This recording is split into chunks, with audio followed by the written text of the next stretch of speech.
We're going to turn now to the growing anxiety along the border and the immigration crisis. Numbers do vary, but it's safe to say that at least 7 million people have crossed into this country illegally since President Biden took office.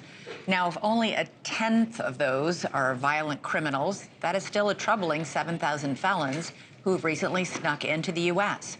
Well, one of them is charged in that gruesome murder last week of University of Georgia nursing student Laken Riley. And today, we learned more unsettling details.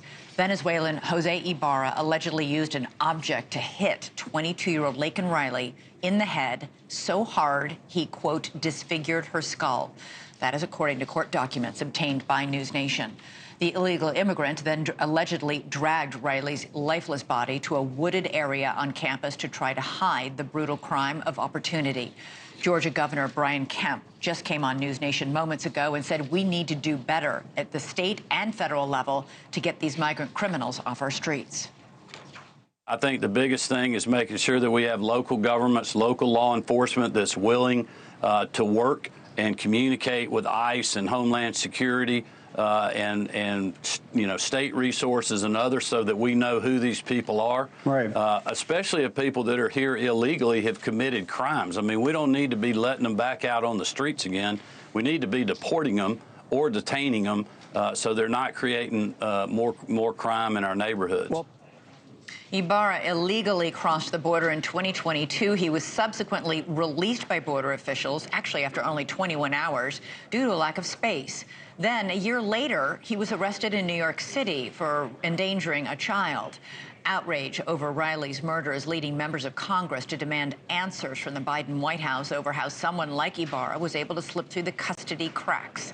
And that outrage isn't only being felt on Capitol Hill, it's also hitting border communities thousands of miles away, say in Southern California, which is where we find NewsNation's Jorge Ventura. Jorge, we know that they've been releasing hundreds and hundreds of migrants on the streets because the holding facilities are full down there.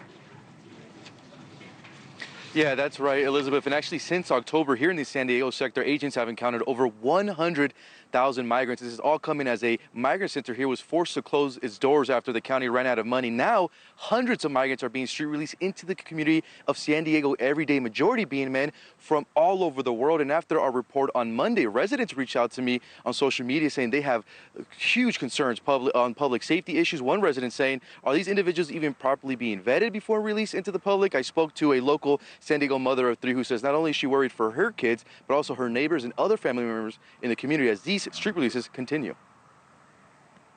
It is very concerning as a mother. I have a daughter who is 19, so I see my daughter as that student. We are concerned for our children, our daughters and our sons. You know, truthfully, there's an opportunity, a crime of opportunity for many of these migrants that are coming in.